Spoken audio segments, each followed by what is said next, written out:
can't see that far. Did you see him?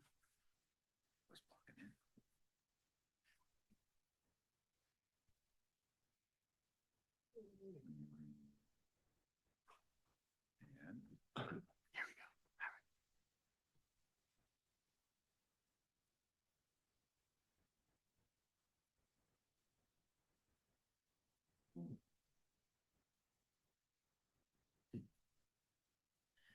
Good evening and welcome to the South County Fire Board of Commissioners regular board meeting for August 5th, 2026. I'll ask everybody here to please stand for the Pledge of Allegiance. I pledge allegiance to the flag of the United States of America and to the republic for which it stands, one nation, under God, indivisible, with liberty and justice for all.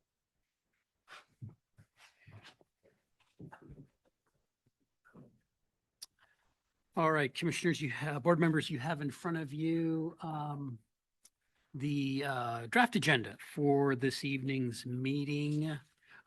Chief, I don't believe there's anything else for the agenda. Anything else for the agenda? Nope. If not, I'll move the adoption of the agenda as presented. Is there a second? Second. Second's been moved and seconded to adopt the agenda as presented. Is there any discussion on the motion? Any discussion on the motion? If not, we'll move to a vote. All in favor, please say aye. Aye. Any opposed? Passes unanimously. That moves us forward then to item number 3, which is, item number 4, which is the consent agenda.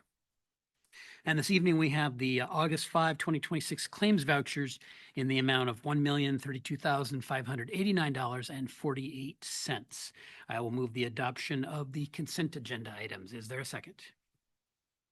Seconded by Commissioner Lawrence. It's been moved and seconded to adopt the consent agenda items. Is there any discussion on the motion?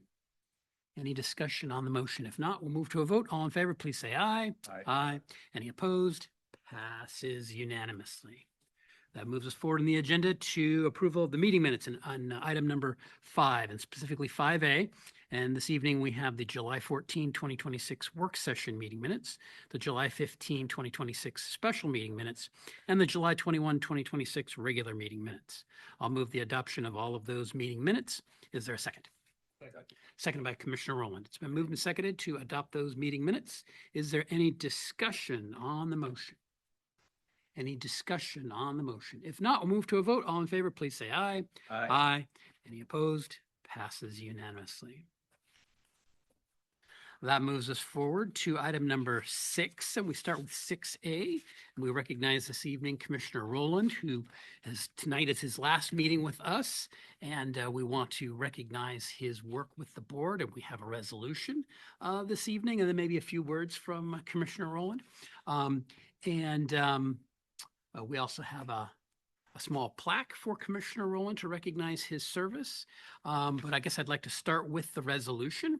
And that is, I'll move the adoption of resolution 08052-026-16, resolution recognizing Commissioner Micah Rowland. It's been seconded by Commissioner Wittes. It's been moved and seconded. Before we move to a vote, if it's okay, I'll go ahead and read the resolution. And the resolution is, whereas Commissioner Micah Rowland was appointed to the board in February of 2022 to fill an unexpired term and subsequently elected to the board in 2023. Whereas Commissioner Rowland utilized his experience as a parliamentarian while serving on a subcommittee to revise the board's bylaws, policies, and special rules of order. Whereas Commissioner Rowland demonstrated his commitment to public safety with his work supporting the reinvigorated volunteer firefighter program and serving as a volunteer firefighter during his time as commissioner. Whereas Commissioner Rowland played a key role in working through details of annual budgets and City of Briar, City of Mill Creek, and City of Edmonds annexations into the Regional Fire Authority. Whereas Commissioner Rowland shared expertise from his extensive career in the technology field to help improve our IT infrastructure and performance. Whereas Commissioner Rowland was a champion of future transformation and safety with his support of a capital facilities bond measure for 2026 and selection of the next fire chief of South County Fire. Now, therefore, be it resolved that the South County Fire Board of Commissioners recognizes Micah Rowland for his public service and commitment to the improvement of our community, adopted at this date by the Board of Commissioners. So is there any discussion on the motion for the resolution? Any discussion? If not, we'll move to a vote. All in favor, please say aye. Aye. Any opposed? Passes unanimously. And if it's okay, I'll hand this around for a signature. I'll start this way. And we do have a small token of our appreciation plaque for Commissioner Rowland in appreciation of your service as Fire Commissioner 2022 to 2026. Congratulations.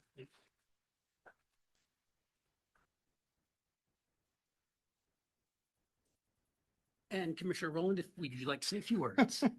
I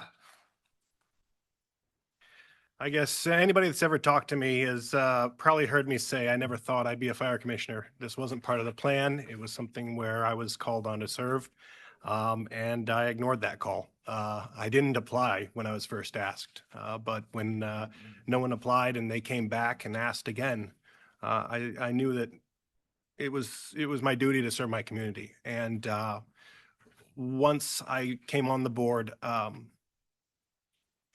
I tried to learn as much as I can as quick as I could. And I knew that our volunteer firefighter program had really atrophied and we needed to get it up and running.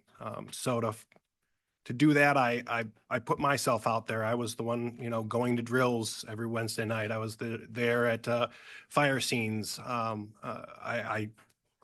I did what I could, and I am proud of the fact that our volunteer service is now fully staffed. And I know that there are plans that possibly in the future it could grow further. So it's something I'm very proud of and very humbled to be a part of. This whole organization serves with excellence, and it has been an honor.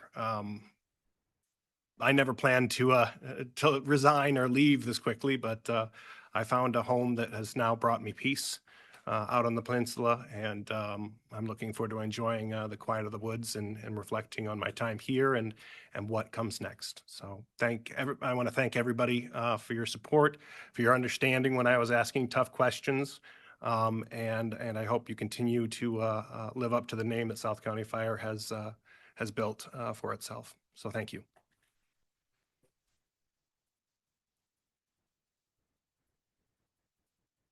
And if I could ask Commissioner Wonkelman, you're on Zoom tonight. I want to see, may I sign your name to the physical copy of the resolution that we have here? Commissioner Wonkelman? Maybe he can't. Maybe he's not right there. We'll come back to him. I'll tell you what, I'll grab a coffee with him and have him sign it. Okay, fair enough. Fair enough. Okay, that sounds good. Good. Well, we'll get that in the plaque here at the break. So thank you. Great. Okay. Next up, we have item 6B, which is the swearing in ceremony and badge pinnings. And this will be with, I think, Chief Maxwell.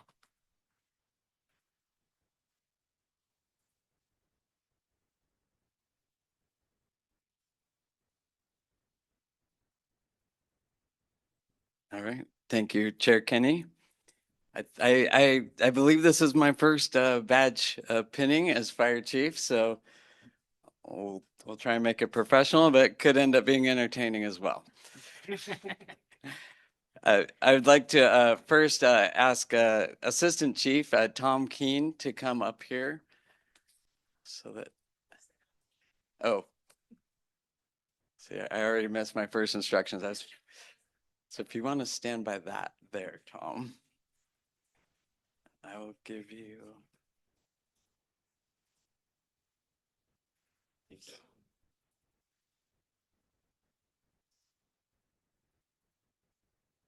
So one of the things that I've been very grateful for in my, I guess in the leadership aspect of my career is when you get the right people in the right places on the bus, the organization really thrives. And I really look for people that both have high capability and high passion in a specific area. And Chief Keene definitely meets those qualities. He is also throughout his career, he's probably in his 4th decade of being a paramedic. He's kept his paramedic all the way. He's worked in the air and on the ground. He's also been innovative. He we've talked many times, probably one of the biggest things we've been able to change in our industry in the realm of trauma is to bring blood to our patients in the field. And Chief Keen was championed our blood program. I expect and hope you'll continue to do lots of innovative things, and very proud to have you as one of our assistant chiefs. Now the hard part comes for us to do the.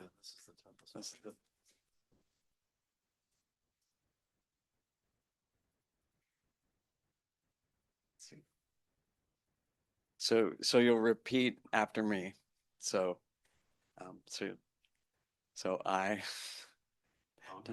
do hereby declare that it is my fundamental duty to serve the people of South Snohomish County. I swear to protect, safeguard, and preserve life, health, and property against fire and other perils, and to maintain proficiency in the fire service. As a chief officer, I'll uphold the standards of my profession and position, and serve the people and members of the Regional Fire Authority. And I will share my skills and knowledge with my colleagues and firefighters that I am assigned to lead. As a member of the senior leadership team, I will continue to support the organizational mission.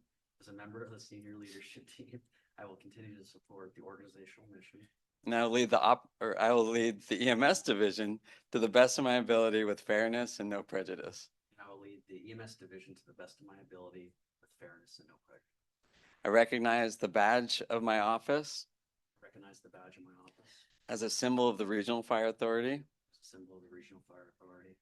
Public faith and trust. So long as I am true to the ethics of the fire service. Congratulations.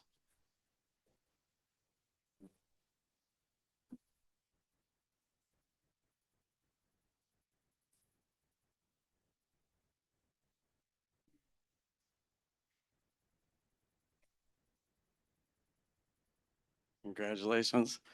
His wife is much more beautiful than me, but she couldn't be here tonight.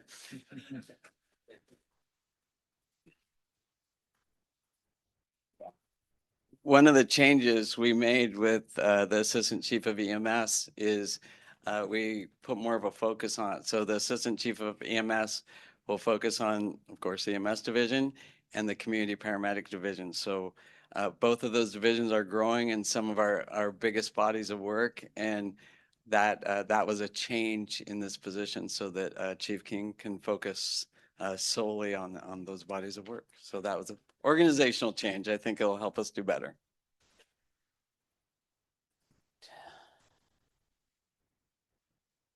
Chief Heller, we're going to save Chief Sessions for last.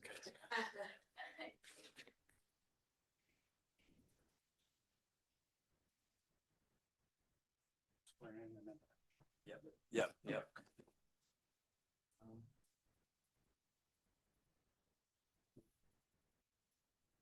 So I'd like to say a little something from Chief Heller to his mom, Melinda Heller, tonight.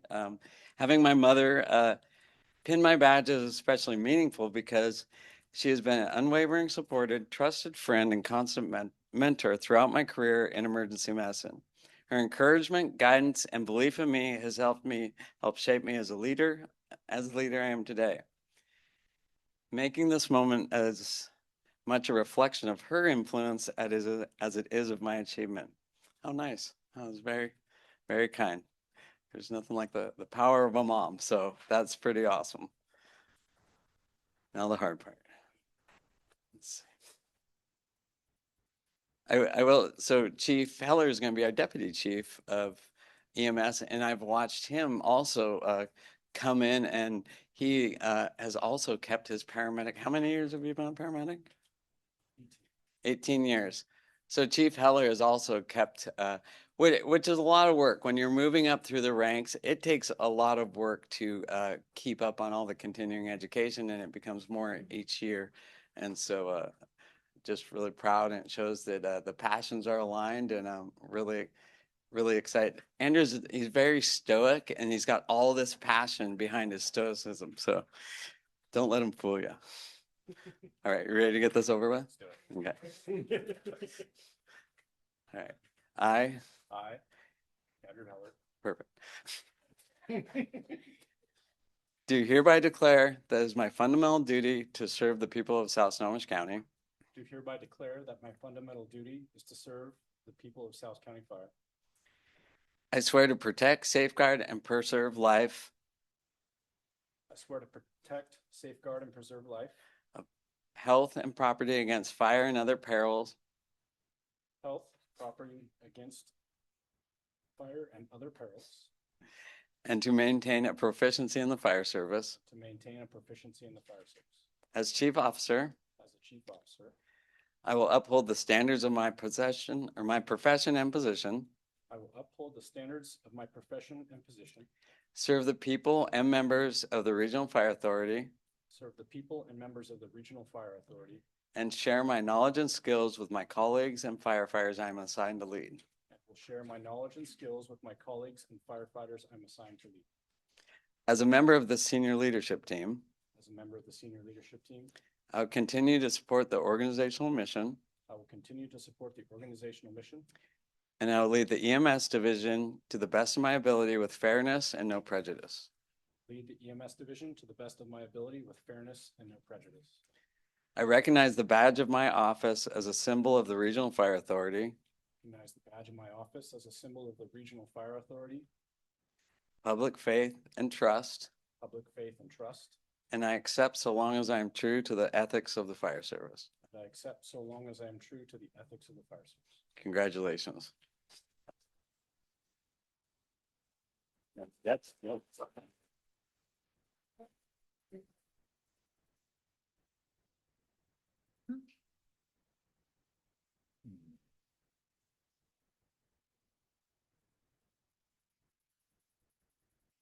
all right, last but definitely not least here, if the sessions would like to come up.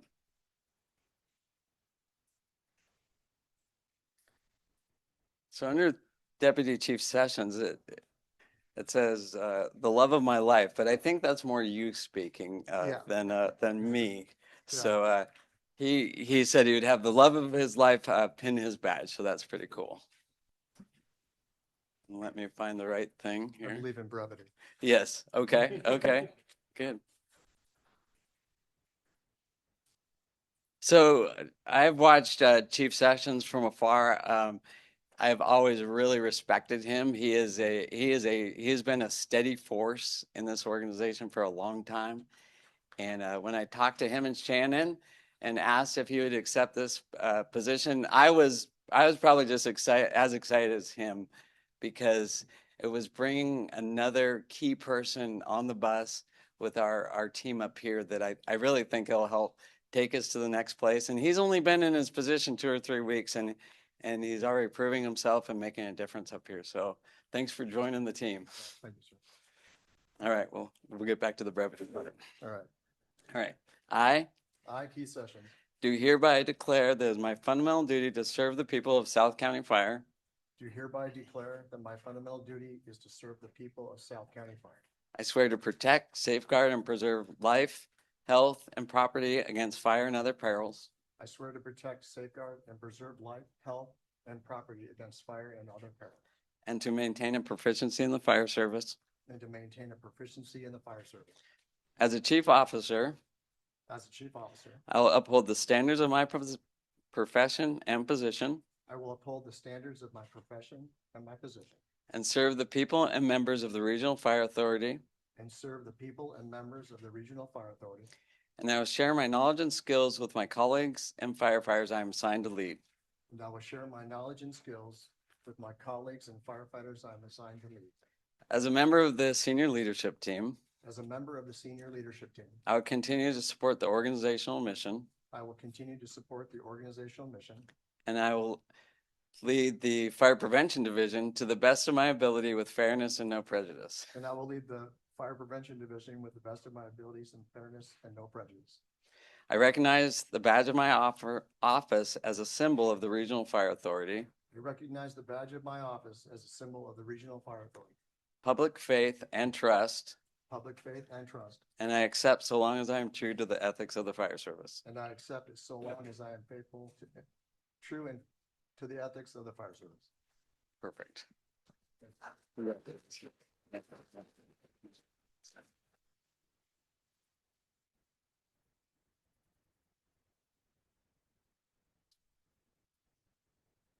Thank you.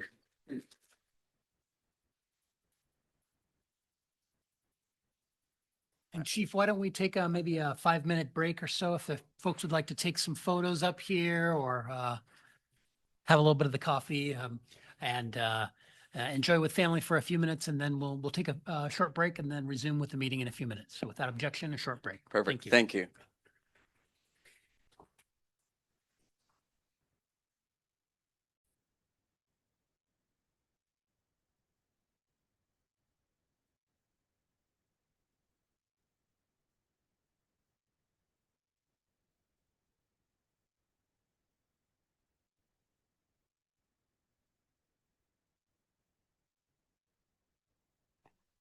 Okay, I think we are ready to resume now, and we are back on the record. I wanted to let everybody know that Commissioner Rowland was feeling under the weather, and so he did leave the meeting this evening. So he left for the evening, and his resignation is effective tomorrow.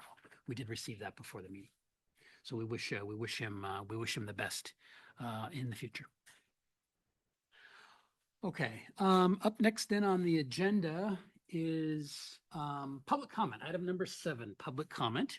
And this evening, we have Barb Heidel for public comment. We'll start first in the room, then we'll go on to our Zoom platform. So starting first in the room with Ms. Heidel. Good evening. Thank you. Glad you got it this time. Thank you. Thank you. I wish to give a big thank you to Shaunery Guzman. Today, she came to my house to install a couple smoked alarms.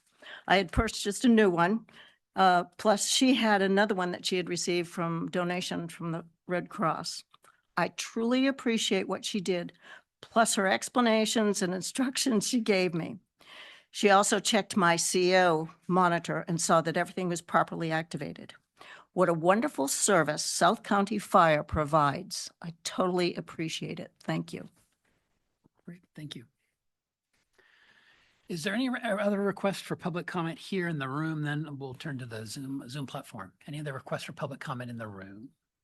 If not, let me turn to Ms. Blankenship and see, is there any request for public comment online on our Zoom platform? There is none. Okay, very good. Thank you. I'll come back one last time to the room. Any requests for public comment in the room? Not seeing any, thank you. We will move then on from public comment item number 7 and move to item number 8 on the agenda, which is the fire chief's report. And good evening, Chief Maxwell. Thank you, Chair Kenny and board. I think Christy and Lori are queuing it up.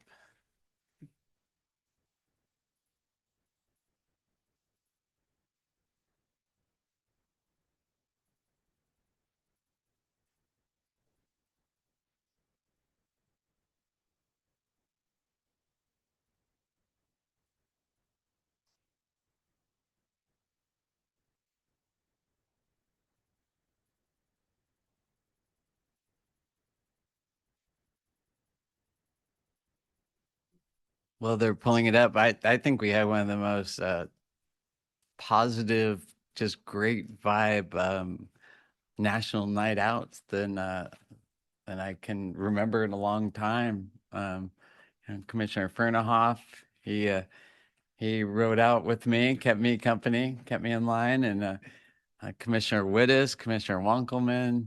I think that was. Are there any other commissioners? Those were the 3 I saw.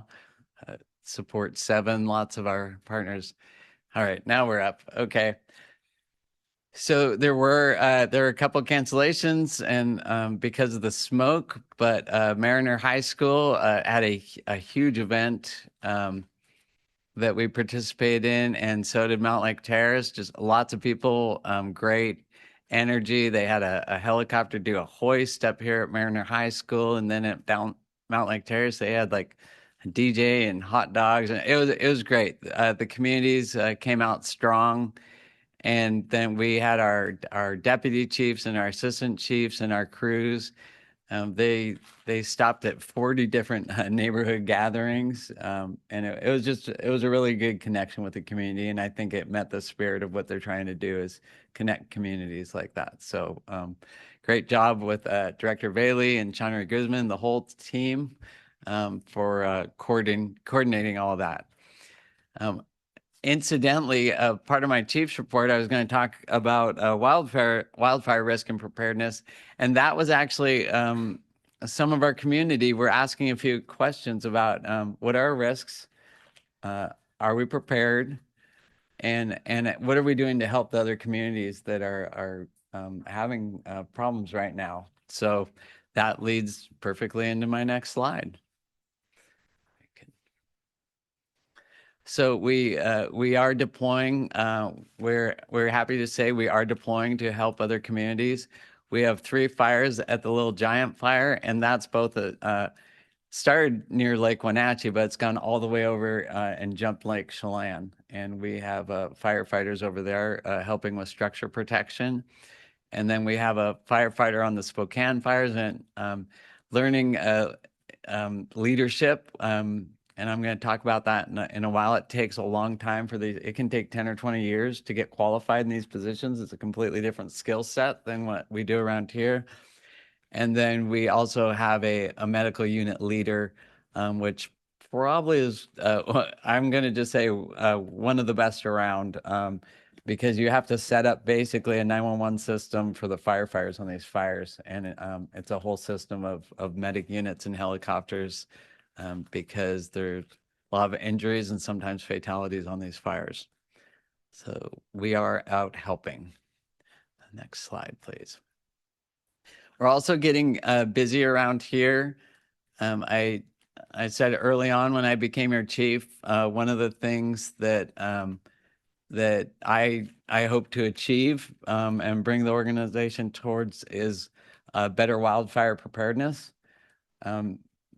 When you compare when Chief Chalfant and I got here to now and the amount of brush fires and wildfires we are having in the RFA, as well as the science around it, and how much our fuels are drying out and the fires are getting larger and more frequent. We have had multiple brush fires over the last week. Some of them we've had to set up 3 divisions on because they're in 3 different places. Last night we had 2 brush fires going concurrently. And then I think a marine rescue came out in the middle of that. The one before that, we had a brush fire going and a structure fire at the same time. So when we talk about maturing into a large department, we're getting a lot of these concurrent big operations going at the same time. And it's just a different thing. One of the things I wanted to show you, I've been talking about the need to enhance our brush truck capability. Is it running? Is that video running? This is one of the techniques. So one of the things that's critical is we have what's called a fire has 3 sides. It has the anchor. That's kind of where it starts, and then the 2 flanks, and then the head of the fire. And one of the hard things to do is when these fires get going and they're wind driven, you need to get out to the head of the fire, and it's really hard to do with just pulling a regular hose line. And so you can see on the front of brush 11 here, we can do what's called pump and roll. So you can have that vehicle and you can get out and ahead of it out at the head of the fire to slow it down. And that's really key to fighting some of these fires, as well as the access issue. That has been just brush 11 has been invaluable for getting out and accessing, especially along the interurban trail, which we have had 6 to 9 fires, I think, in the last week on the interurban trail. Yes, sir. Yeah, Chief, what's causing these brush fires? Any idea? Well, over the year, it used to be that more brush fires were natural, lightning and everything. They're becoming a lot more human caused. I think probably over the last, I don't know how long it took, but I think human causes have overtaken natural causes in the last 20 years, roughly. In arson or just accidents or negligence? Both, both. Okay. Yeah. Power, I think everyone's seen the news, power lines can be a big issue too. Yeah, yeah. So, yeah, so next slide, please. So the county fire marshal sent a warning message out to all the fire chiefs this morning that this weekend we're heading in, the fuels are drying to the point where they're reaching the 90 to 95th percentile. That's a historic dryness for this area. And it is dry enough to sustain a large, intense fires that would be considered very rare in this region. We're down to probably the 5 or 10% driest state. We could not this the state of the field, not the state of Washington. And so they will burn differently. And so we sent messaging out to all our crews. The speed and intensity of the fires by this weekend will not be normal if there's an ignition. And so some of the things we're doing to prepare is just kind of that just in time. We do have wildland firefighter training, the red card, which we're working on developing that program. I think we need to continue to develop it and even accelerate that a little bit. And then I asked operations to staff starting Friday when this hits to staff our brush truck for the weekend. A lot of people are out, things happen on the weekend, and then we're going to reevaluate on Monday. So we're going to lean into that. And then Chief Heller and Chief Curtis are also on standby with their drones. The infrared, the heat signature came in really handy in some of our green belts last year. So we are going to lean forward and be prepared for this weekend. Next slide, please. Marine 16, they've been going out a lot every second or third day. I think also as things get warmer here and the summers get longer and maybe people don't have the air conditioning, people are getting into the water more. Marine 16's calls doubled from last year, from 24 to 25. I wouldn't doubt if we're up even higher this year as well. We've been going out. We were up assisting around Muckleteel and Everett just the other day with a boat going down. And then last night, we had our first mutual aid. North Kitsap, Kingston could not get their boat out fast enough, and they needed rescue assistance. And we went over there, ended up, they were able to get to shore, but then they were trapped on shore and they're in an area of shore where they need to be rescued from the shoreline. And as you know, we are able to do beach landings and bring people in.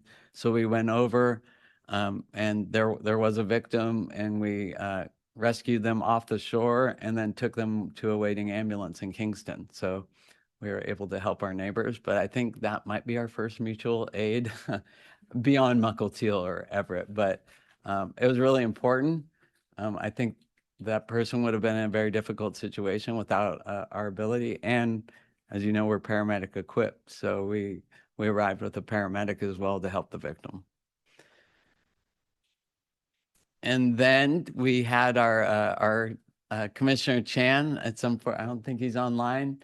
We showed up in force. That was a really neat community event. We showed up in force. We had the South County Fire Team, which had firefighters, volunteers, commissioners, maybe Chief Hughes, and maybe Melissa. But I think everybody was represented. It was a big crowd on the beach. We had Marine 16 in the water, and we had surprise visits from Engine 16 and Medic 20 came down to visit with the crowd. It was a really good time. We had lots of kids talking to us and taking pictures with the firefighters. It was a great community event. So yeah, congratulations to Commissioner Chan for bringing everybody together. that ends my, oh, I am sorry. I'm sorry. They were going against mayors and other elected officials, save fire commissioners because they were with us. So it would have been really embarrassing if we would have lost. So we beat the mayor vote. So we can might be something we have to keep year to year now. I'm not sure. So it was really good. And I'm going to end my chief's report there. Thank you. Great. Thank you, Chief. Are there questions for the chief on the chief's report? Any questions? Oh, go ahead. Chief, thank you for the report. As you and I had spent some time yesterday together, we were able to talk about wildland fire a little bit. And you indicated that we're kind of at a tipping point right now, fuel moisture wise. And we, just looking at the 7-day forecast, we don't have any measurable precipitation to come in and alter that. In fact, we're going to just keep For 2 trending, weeks, yeah. in that direction. So I think that's an important point to make. We have an active disaster in the state of Washington that's been issued by FEMA. That's beyond the Fire Management Assistance Grant, which is normally issued for a fire. This is an emergency declaration for public assistance, which is huge for wildland fire in Washington state. I don't believe that's ever happened before. And it's mainly based on the Spokane fire.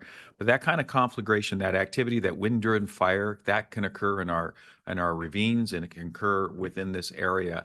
I know that we're well equipped with structural engines and so forth, but getting down to that, as you say, the head or the seat of the fire is really a big deal. So I'm glad to see that we're going to be putting that brush truck to use.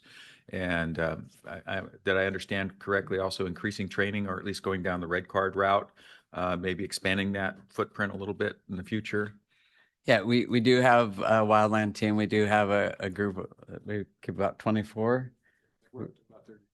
Okay, we try to keep about 20 to 30 trained in the red car. We train every year. My hope eventually over the next few years would be to, as I've talked about the squad concept that could run first out to save some of our heavies, like running first out instead of our like tillers running on everything.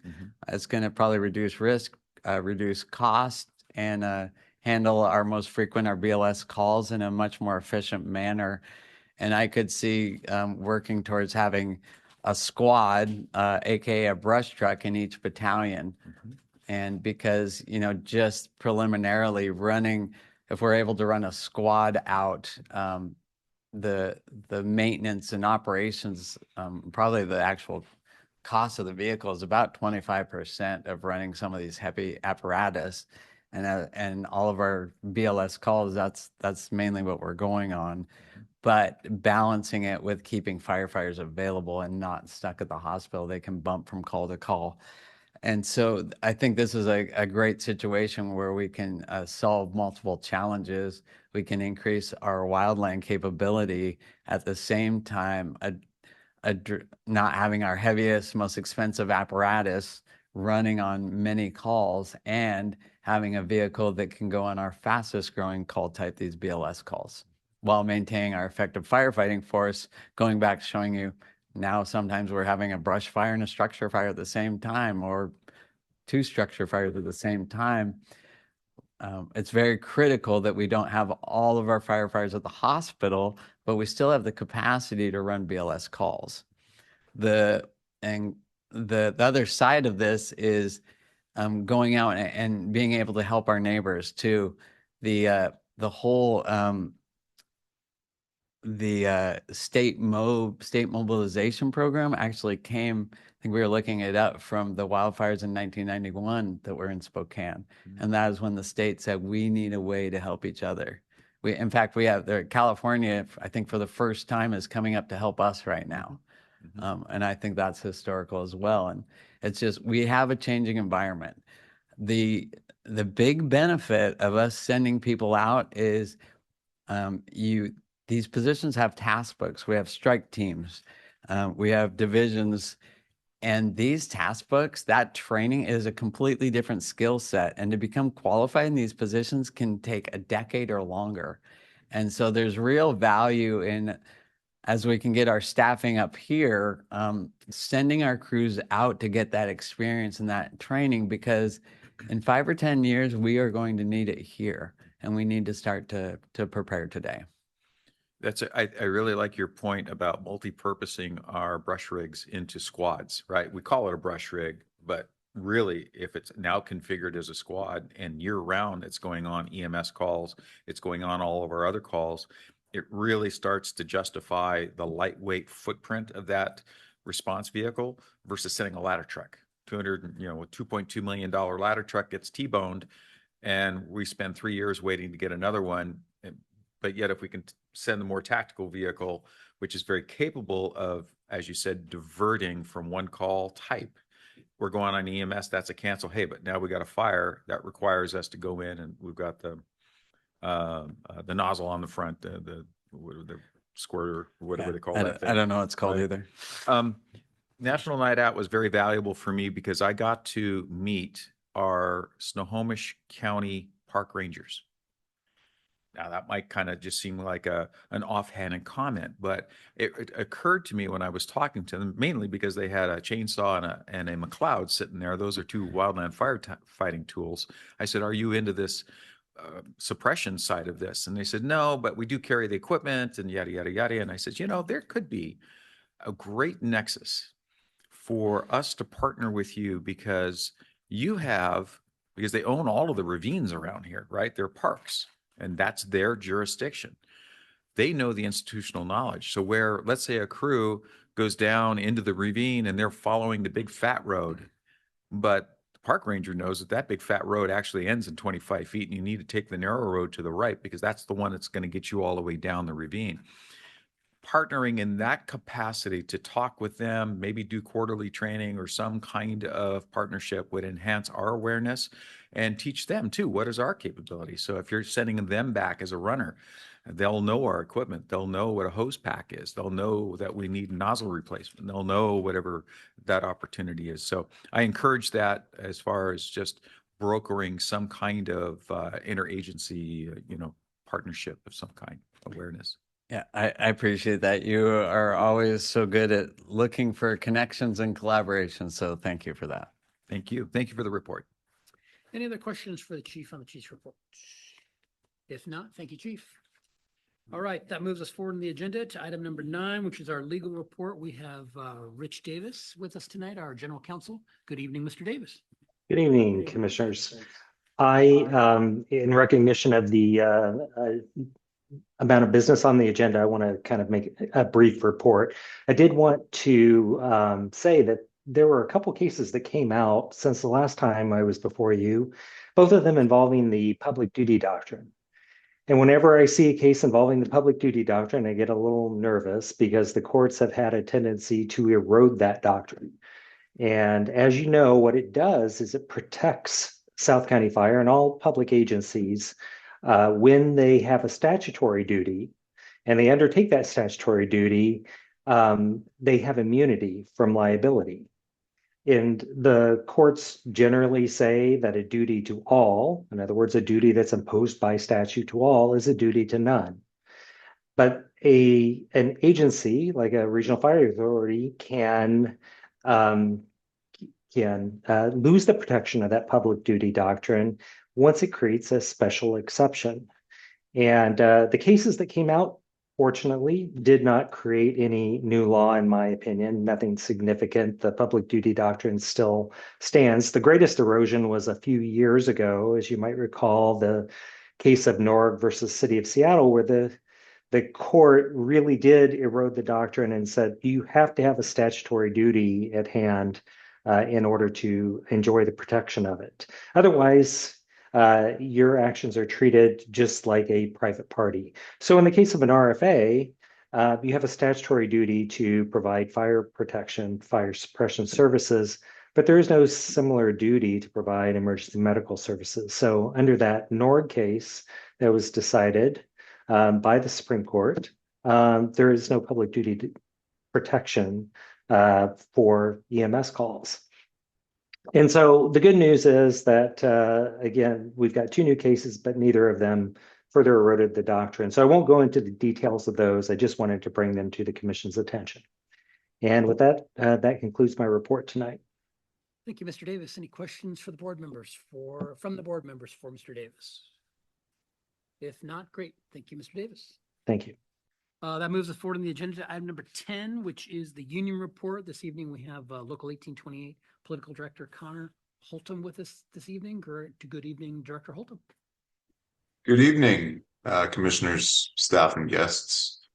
It's good to see you again after some time away celebrating my marriage.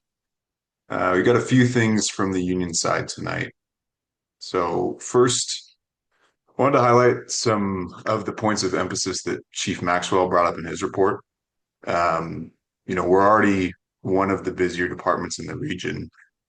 And with, this upward trend in calls, and particularly complex calls that demand a large number of resources, we appreciate hiring efforts and other efforts towards ensuring that we remain fully staffed with enough personnel to serve the public well and serve the public safely. So to that end, I'd like to mention that Local 1828 is in support of Proposition 1, the capital facilities bond measure, as it would be, establishing new fire stations in areas that desperately need them. So we'll be getting out to show our support in communities here in the near future. Second, I wanted to highlight a few recent events that the local has been involved in. Several of our members volunteered to serve lunch and participate in the annual chili cook-off at Burn Camp. It's a camp that is sponsored by the Washington State Council of Firefighters Burn Foundation, and it supports children who've suffered burn injuries. So that was a cool event for our members to show up at and help out, and we send people down there every year. One of our members, this was a new thing for us, but recently attended the annual Washington State Labor Council convention. There was a few other members of the state council there, but as far as I know, we were the only local that sent someone. So it's a way that we're, continuing to show solidarity and learn and participate in the broader labor movement as well. And then I also wanted to mention the dragon boat race that Chief Maxwell brought up before. It's pretty cool to see members from every side of our organization coming together to participate in a fun event. You had commissioners, admin staff, and line personnel all coming together. And from what I hear, it was a really fun event. It's always nice to win as well. Last thing I got for tonight is we have a retirement ceremony on September 18th that Honor Guard and other union members will be representing. We've got several long tenured members that have retired recently that are going to be honored in that ceremony. So hope folks can show up there to show our support. That's all I got for tonight. Thank you. Great. Thank you, Director Holtum. Any questions from the board members for Director Holtum? If not, Director Holtum, thank you. Thank you for your joining us this evening. You bet. All right, that moves us forward on the agenda to item number 11, starting with 11A, which is our capital facilities plan update with Director Veely. Good evening. Good evening, Commissioners. Thank you. I will share with you that we have submitted all necessary documents to the county for our Proposition 1 to be on the November 3rd ballot. Thanks to Melissa and our bond counsel, Deanna Gregory, for their assistance in getting those documents to the county in time. We have also heard from the Pro Committee, and they have submitted their statements to the county, and those are not due until the 10th. And then we do have some materials regarding our public education for the bond measure, and I'll be sharing those with you all at the next board meeting. Great, thank you. Any questions from the board members for Director Veely? Yes, Commissioner Fernhoff. Have you gotten any statements from the con committee? We have not heard from the con committee. I don't believe. We just happened to get a notice from the Pro Committee. I don't think they had to tell us, but they let us know. Hey, we've submitted everything to the county. It's important we get all views. So Yes. Thank you. Any other questions for Director Veely? If not, thank you. Great. All right, that moves us forward in the agenda to item 11B, which is related to 11C. 11B is public comment on resolution 0805-2026-17, expressing support for passage of South County Fire's Proposition Number 1 related to fire and emergency medical services, construction general obligation bonds. And 11C is going to be resolution 0805-2026-17, expressing support for the passage of Proposition 1.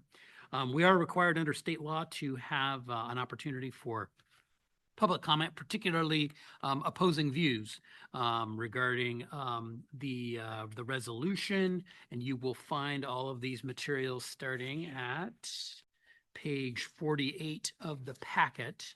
So I wanted to start first with public comment before we move on to the resolution. Is there any request for public comment on resolution 0805-2026-17, which expressed support for the passage of proposition number 1? And the public comment can be for or against, but I particularly want to see if there's any comment against. First in the room, then we'll go to the Zoom platform. Any request for public comment on this subject here in the room? Any request for public comment on this here in the room? If not, let me ask Ms. Blankenship, do we have any requests for public comment on this subject on our Zoom platform? We do not. Very good. I'll come back to the room one last time. Any requests for public comment on this subject here in the room? Not hearing any requests for public comment. Thank you. We'll move forward then to item number 11C, which is resolution 0805-2026-17, expressing support for passage of South County Fire's Proposition Number 1, Fire and Emergency Medical Services Construction General Obligation Bonds for adoption. And Director Veely, I want to see, did you have any introductory comments regarding the resolution? No, I think we have covered all state law requirements for this measure. Okay. Any general questions from the board members? If not, then I will go ahead and move adoption of resolution 0805-2026-17, which is the expressing support for passage of South County Fire's Proposition Number 1, Fire and Emergency Medical Services Construction General Obligation Bonds. It concludes at Section 2. The board hereby expresses its support for the passage of Proposition Number 1. So I move the adoption of that resolution. Is there a second? Second. Seconded by Commissioner Wittes. It's been moved and seconded to adopt that resolution. Is there discussion on the motion? Any discussion on the motion? If not, we'll move to a vote. All in favor, please say aye. Aye. Any opposed? No, we had Commissioner Wonkelman voting yes, so the motion passes on a 4-0 vote. Very good. Let's see. Director Veely, anything else we need to do regarding that resolution? No, I do not believe so. Great, thank you. Okay. That moves us forward in the agenda then to item 12, unfinished business, social media, 12A, social media public use policy for discussion, potential adoption. Director Veely. Thank you very much. I know we have talked about this policy for a couple of meetings now. And so what I'm hoping to impress tonight is that this policy is not being introduced to increase risk, but to mitigate our risk when it comes to our social media platforms. The Municipal Research and Services Center of Washington says this about a social media policy. Quote, a local government's failure to regulate its social media pages can increase its potential for First Amendment trouble. Local governments that lack clear and consistent social media regulations have to individually censor public posts or comments on their social media pages by deleting posts or blocking challenging users. This selective and potentially haphazard speech regulation only increases a local government's potential for First Amendment violation claims. I think there's someone here who has a little bit more expertise in this area than I do, and I'm hoping he can shed some light on this topic for you all. So I'll turn it over to Richard Davis for some more. So, Commissioners, as Director Veely has indicated, this policy was created in order to essentially provide some parameters for the department's limited public forum of social media. And just to remind you, when a government can create a limited public forum and it can close a limited public forum. In other words, it can create a Facebook page and it can close that at any time. It's under no obligation to keep it open. But during such time as a limited public forum is offered, which is really an opportunity for the public to provide comment, opinions, and so forth, the agency does have the right to impose reasonable, content neutral time, place, and manner restrictions. And if you think about the public comment period at the at your governing board meetings, that's a limited public forum. And so a typical restriction there is speakers have a limited period of time to speak, 3 minutes. You can also limit the amount of time that you devote to the public comment period to say a half an hour. You might have a number of people who wish to speak that evening, but because of other business that the governing board has, you can only devote 30 minutes to it. Many agencies, in fact, will restrict the scope of the speech to things that are on the agenda for that night. Now, South County Fire doesn't do that, but some agencies do. So those are all examples of time, place, and manner restrictions. These guidelines are examples of that. And I agree with the comments that appear on the MRSC website that not having a policy is likely to cause more potential First Amendment problems than having a well-drafted policy, which is content neutral. This one I know does have a restriction of allowing the department to shut off comments after 100 comments have been posted on any issue. And that can be analogized to, again, a time restraint on public comment period during a governing board meeting. So it is clear that because that is a time restriction, it's content neutral. It's a legitimate restriction. And the other parts of this policy, I also feel are well drafted and intended to essentially avoid what are thorny First Amendment issues that can arise. And so with that, I'll just pause and I'm happy to answer any questions that commissioners may have on this. Questions for commissioners for either Mr. Davis or Director Veely at this point, based on the materials so far.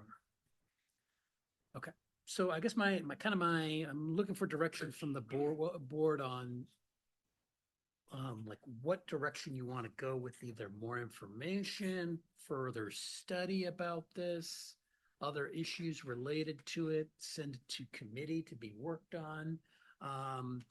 But we've talked about it now a few times here recently, and there were significant questions at previous meetings.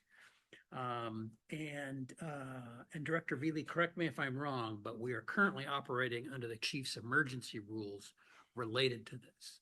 So we are not under a imminent time pressure like we have to decide tonight to adopt the policy, but the chief's emergency rules can't go on forever.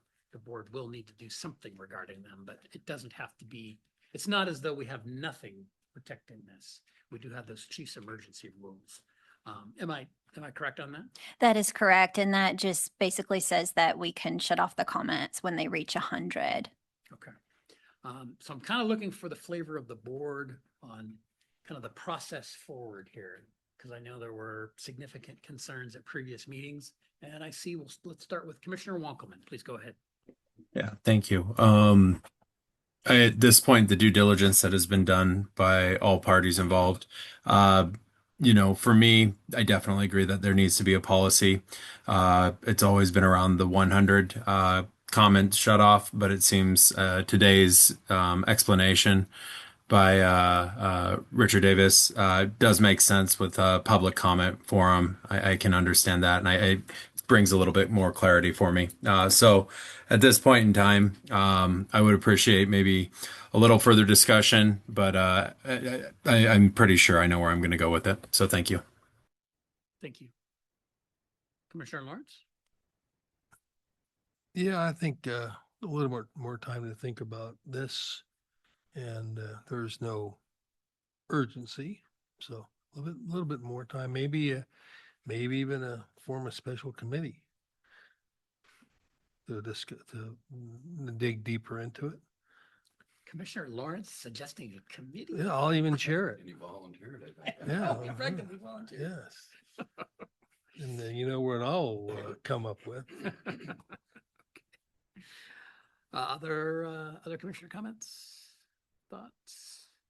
Well, I guess I'm more inclined towards Commissioner Wankelman's position, which is, why don't we set it over to, I'm just thinking off the top of my head, to the first meeting of next month when Mr. Davis would most likely be with us, to help answer questions. If there are more questions, set it over to that meeting and give the board an opportunity to think about it. Does that sound okay? And actually, Mr. Davis, I haven't asked you, but I guess I'll just ask you here. Are you currently planning on being able to attend that first meeting of September? Yes, I'll be here. Great, thank you. Well, let's do that. That'll be the plan. So we'll set the matter over to that agenda without objection. Great, thank you. And thank you, Director Veely. Thank you. And thank you, Mr. Davis. All right, so that was...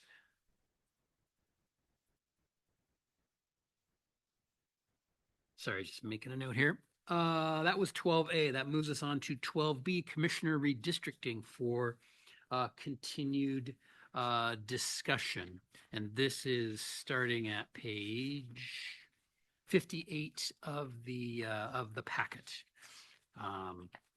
So we have set this over a few times as the board has considered the five maps. We've had various discussion about it, but there is a new development, and I want to make a suggestion on a possibility for additional consideration by the board, and that is, in looking at the packet,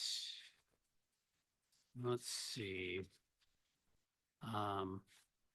looking at proposal map number 2, located at page 84 of the packet, which is the map that draws all of Edmonds into one districting, district number 2. I want to highlight that and say that there is a new development that I think gives rise to potential consideration by the board of a map 6, and that is Commissioner Roland is resigning effective tomorrow. And with his resignation, that will open district number 4, which is in purple at the top of map number 2. And it will become an open seat. It just so happens that the way that number 2 is drawn currently, that map at page 84, Commissioner Fernhoff lives in that district as drawn. And he is currently in district number 2, the green map. Here on proposal number 2, map 2, it's drawn down. He's cut out of that in this map number 2, district number 2. But my suggestion is this. Let's flip number 4 down to number 2 and flip 2 up to number 4, which keeps Commissioner Fernhoff in District 2, which is his current seat, so he doesn't leave his seat. District 4 flips down to the Edmonds area, taking in Edmonds and what's drawn in there as part of Linwood. And it might be just a little bit of unincorporated Snohomish County also. That becomes an open seat. Well, first, if we did that, we would adopt the map. We can adopt the maps at any time up until, I want to say, March or April of next year. In order for it to be effective for the 2027 election season with the county auditor's office. If we adopted it somewhere in the near future, we would have a new map with this, with the flipping of those two districts, a new map, and in district number 4, which was covering the Edmonds area, an opening. And we have 90 days under state law from Commissioner Rowland's resignation date tomorrow to fill that position. We adopt the new map. The opening is in District 4, which covers Edmonds. We then have, within this 90-day period of time, starting from tomorrow, the opportunity to fill that through an appointment process. The appointment process is going to happen regardless regarding Commissioner Rowland's seat. This would just change the map, flip that district down to Edmonds. We would be able to do an appointment process out of that new district, district number 4. And that person would join the board sometime here in the fall in that 90-day period of time. And then we could, whoever is appointed, whether they're from Edmonds or not, but this new District 4, which you now see as the green District 2 on proposal map number 2, the appointment is just for the short term. So they have to run to defend the seat in 2027. All local elected officials, including fire commissioners, run in odd numbered years, not even numbered years. So the appointment would just be till the end of the election cycle, the general election in 2027. And that person would have to run both in the primary if there were 3 or more candidates, but definitely in the general in 2027. That would also mean that the people of Edmonds would have an opportunity in the primary election to elect somebody from their district, which would activate our RFA plan, and the non-voting board member Morris, would roll off the board at the end of next year. Otherwise, if Commissioner Rowland had not resigned, there would be no districted election in the Edmonds area until 2029. So board member Morris would remain on the board till 2029 under our current plan. So this might be a way to satisfy some of the need that I've heard in the community about Edmonds being some unhappiness with the long period of time until they're able to vote in a primary election, an opportunity to potentially have somebody in the very near short term here in the fall on the board from Edmonds, representing Edmonds, and also take care of the redistricting process all at the same time, only because Commissioner Rowland resigned from the board. This would otherwise not be possible. So my suggestion, I know that's long-winded, my suggestion is we have our cartographer, Mr. Schweitzer, create a new map number 5 from map number 2, taking Green District 4, Green District 2, flipping it up to 4, and taking Purple District 4 and flipping it down to Green District 2. But keeping those colors, keeping the same thing you see on the map, Edmonds all in one district, and then bringing it back next week so we can see the map, see the colors, and have further discussion about it. So that's my proposal going forward. I didn't really have any other comment regarding the other maps, but I think this might be an opportunity for the board to consider something different, something new, and is at least worthy of a new map and worthy of consideration by the board. Commissioner Lawrence. Yeah, I'd jump on this as quick as we can. Yeah, this is, but you're gonna have to explain the switching to Schweitzer there. I mean, I couldn't really follow you. I got confused after word 2, so. Well, that's where I think the new map number Yeah. 6 would become important, so it's easy to see reflected on a map. Okay, excellent. No, that's brilliant. Who gave you the idea? Fortunately, unfortunately, I do have to take credit for that. Sure, Commissioner Fernhoff. Yeah, so the person that kind of goes through a little bit of reorganization is myself, but I think it's good for the RFA. I think it's good for Edmonds. We expedite representation. I couldn't quite tell the mayor what we had cooking in our head until we got legal approval and some other things. And I do think, because I says, I got potentially good news for you. He goes, well, 2:00 will work for me. And I said, well, I can't do it that fast, but it'll be interesting to at least share the idea. It's up to the board, figure out what they want to do.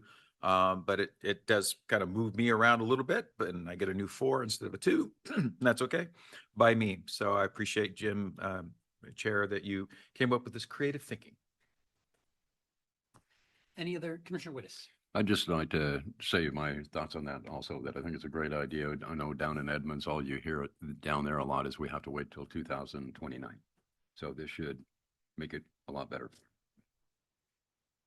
Commissioner Wankelman. Yeah, I also think this is a great idea. I would like to hear the thoughts from leadership in Edmonds and the people of Edmonds. And I know that we've been collecting the comments from different individuals, and I think that this will be received warmly. And I think it is a great idea, and I'm looking forward to seeing what the leadership of Edmonds thinks about it. So we'll try and get that map created for the meeting next week, and we'll, which is a work session, so there's no action being taken on it next week, but just, it'll be the first opportunity for everybody to see the map, have Mr. Schweitzer create the map, and we'll talk about it some more next week. But I did want to ask if there's any other discussion generally on the redistricting or mapping process. Okay, sounds good. Well, it'll be on the agenda next week. Great, thank you. All right, that moves us forward then to item 12C, which is City of Mill Creek Fire Prevention ILA and fee schedule for adoption. That is located at page 90 of the packet, with the interlocal starting at page 93. And I'll turn that over to Chief Anderson. Yeah, so this is getting back in front of you again for action tonight for a signed ILA that we have with Mill Creek. And this, like I reiterated before, was a agreement very similar to the same ILAs that we have in place with our other partnering cities. Also this time, with help from Melissa, we were able to pull the fee schedule from Mill Creek, which was already in place and is similar to the other fee schedules, not duplicated. Every city has a little different additive to their fee schedule, but it does outline the fire fees, which they would have to remit to us. So with that, I'll take any questions. Questions from the board members? Chief Anderson, thanks for the fee schedule. I appreciate that, just to be able to see the fees, know what they are. And is there any, just because I don't have a good sense of like how often those would get updated? Can you give me a sense of, Yeah. because the fee schedule that you gave is like fees for a lot of other things, not just fire So, fees. Like how often yeah. are those either reviewed or potentially updated? That's City- kind of just as a swag idea, so I have a sense. Yeah, city centric there, with the idea of either one, annual review, or some cities will take 2 years of biannual review of it and add in their upgrade of, which usually is equivalent to COLA or CPI, CPU. So, and with that, usually our prevention office is aware of that, and the DFMs that are working in the office with them. Great, thank you. Other questions on the Mill Creek Fire Prevention ILA? Any other questions for Chief Anderson? Comments about it? Are we ready for action on it? All right, well, I will move the adoption then of the, sorry, let me just get to it. The interlocal agreement between South Snohomish County Fire and Rescue Regional Fire Authority and the City of Mill Creek for Fire Code Official Services, the ILA. Is there a second? Second. It's been moved and seconded to adopt that ILA. Is there any discussion on the motion? Any discussion on the motion? If not, we'll move to a vote. All in favor, please say aye. Aye. Aye. Commissioner Wankelman, how do you vote on that? Vote yes. Well, Commissioner, it passes on a 4-0 vote, I guess. And I know Commissioner Wankelman there's some things going on with Commissioner Wankelman. He's not able to always be right at the Zoom terminal there. So motion passes on a 4-0 vote. I'd just like to say thank you, Chair and Board. This is our final city, and we have ILAs with all of our cities now. So it is an accomplishment. Great, it is. Great. Thank you, Chief. Okay, moving forward then, well, that takes us to item 13, which is new business. We have 13A, which is the letter of understanding, Article 20.3 of the collective bargaining agreement between South County Fire and IAFF Local 1828. This is for discussion and potential action. Chief Chalfant. Good evening, Good Chair evening. and Board. The document in front of you, this LOU was originally presented a little more than a month ago in a closed session, and there was one question coming out of board review on this pertaining to item number 2 towards the bottom there of the page 1, definition of seniority.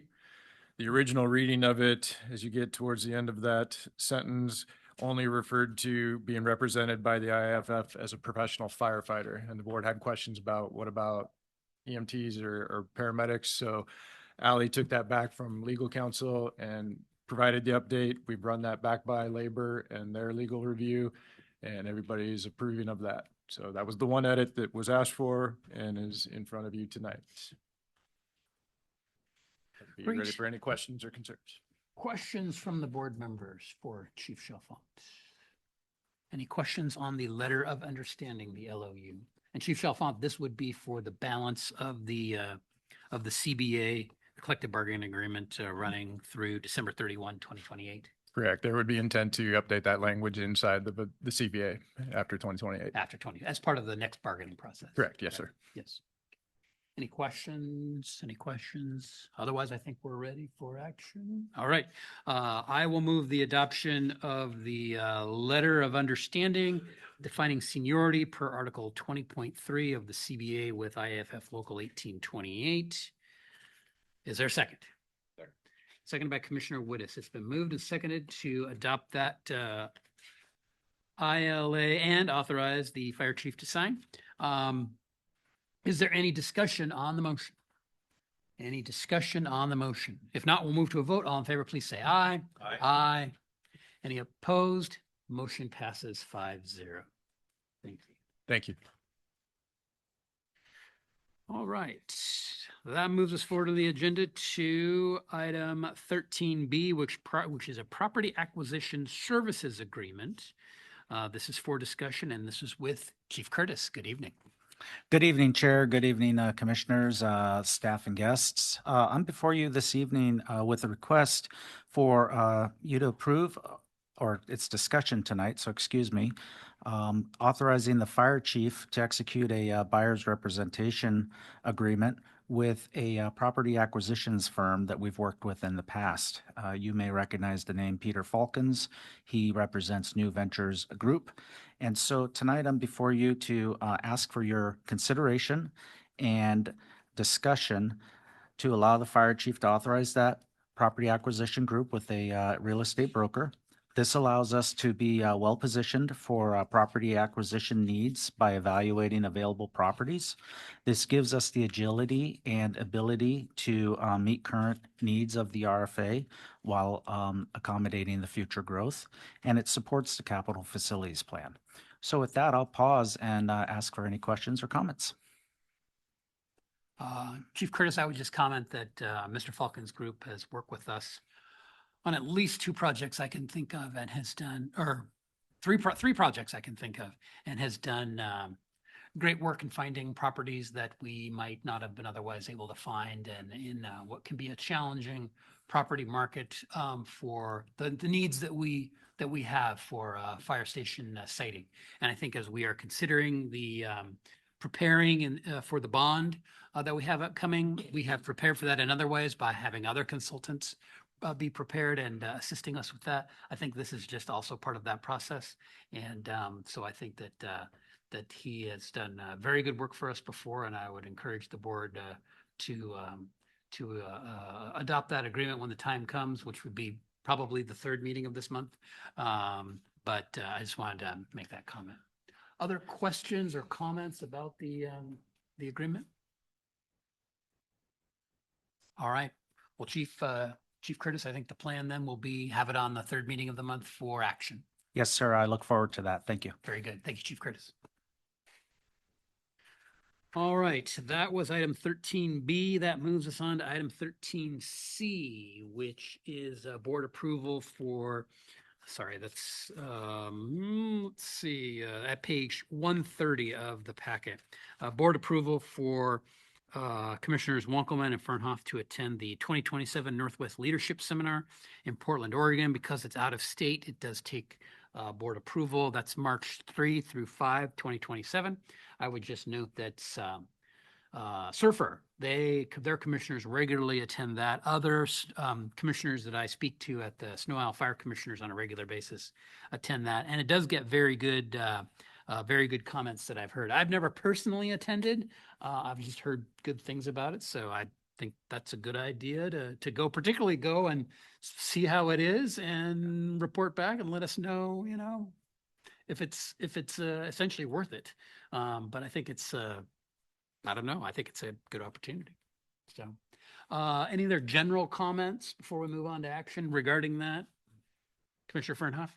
Yeah, this is something that staff endorses, brought to my attention, and it's not just commissioners going, it's senior leaders. So we have fire chiefs that are coming up through the ranks.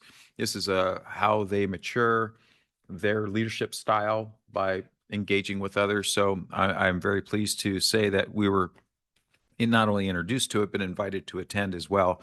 And I'd like to just single out, because he is easily embarrassed, Deputy Chief Welch for bringing that forward. So thank you, sir. Any other general questions, comments? Well, I'll move that we approve Commissioners Fernhoff and Wankelman to attend the 2027 Northwest Leadership Seminar in Portland, Oregon, March 3 through 5, 2027. Seconded by Commissioner Wittes. It's been moved and seconded to approve that. Is there any discussion on the motion? If not, we'll move to a vote. All in favor, please say aye. Aye. Any opposed? Oh, we have Commissioner Chan here now. Good evening, Commissioner Chan. So well, he voted aye. So the motion passes on a 6-0 vote. Sorry, just making a note here. Okay, very good. All right, thank you. 40 minutes ahead of schedule. I wonder why. That moves us on then to committee updates. And we start first with capital facilities, and that is Commissioner Wankelman. Yep, we have our next meeting on Monday. I'm looking forward to the conversation. I'm glad everything that is being submitted, and we're making great progress. Thank you. Finance and Human Resources, Commissioner Chan. Yeah, we're gonna meeting on Monday at 10 o'clock. Do you guys hear me good? Yes, we can hear you. Okay, good. Great, thank you. That moves us forward to intergovernmental, Commissioner Wittes. I believe next Wednesday at 1, I believe. Okay. Trying to hurt me. Okay. Now what do I do? Don't fall over. Oh, yeah, next Wednesday, correct. All right, thank you. That moves us to Snow 911, Commissioner Fernhoff. Yep, we'll be meeting later in the month. Don't think there's any special thing going on. Usually the special thing is we're either meeting in virtually or in person. It's possible it's in person. I can't remember. So coming up. Great, thank you. That moves us forward to item number 15, which is commissioner comments. Any commissioner comments this evening? Commissioner comments? Any commissioner comments? I knew Commissioner Chan would be good for it.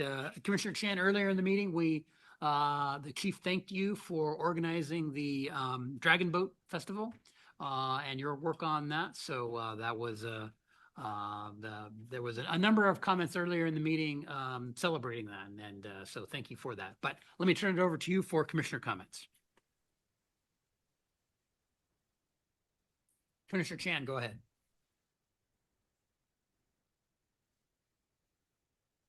Commissioner Chan, can you hear me? You look to be unmuted.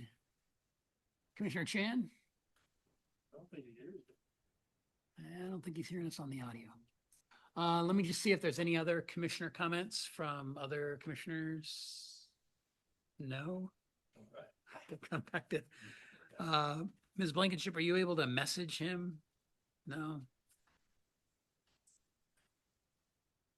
Commissioner Chan, can you hear me? Can you hear me, Commissioner Chan? Yes, go ahead. Yes. Okay, I just want to thank it. Sorry, I'm the technical problem getting it. I just want to thank everybody in the room and with the Dragon Bowl. Of course, everybody there, the Dragon Bowl, the five sub-county fire won twice. It's very, if anybody see the reaction from all the people participate, they really love it. And then I think will be another tradition now for the Dragon Bowl. I appreciate especially all the one Melissa, even Melissa, she's the help organizing this. Thank her a lot for the thing. Thank you. Great, thank you. Any other commissioner comments? If not, we have executive session. We have two items: potential litigation pursuant to RCW 4230-110-1I and review the performance of a public employee pursuant to RCW 4230-110-1G. We need to take our recess, so we'll take a 10-minute recess until approximately 8:45, then resume an executive session. And Chief, I'm thinking 45 minutes or an hour? 45? Yeah, I think 30 and 30. Okay, we'll call it for 60 minutes from 8:45 to 9:45. And Chief, we do not plan on taking action at the conclusion of executive session. That is correct. Okay, so until 9:45, and we do not anticipate taking action at the conclusion of executive session. So with that, we will be in a brief recess, and then the board will resume an executive session in approximately 10 minutes. Thank you.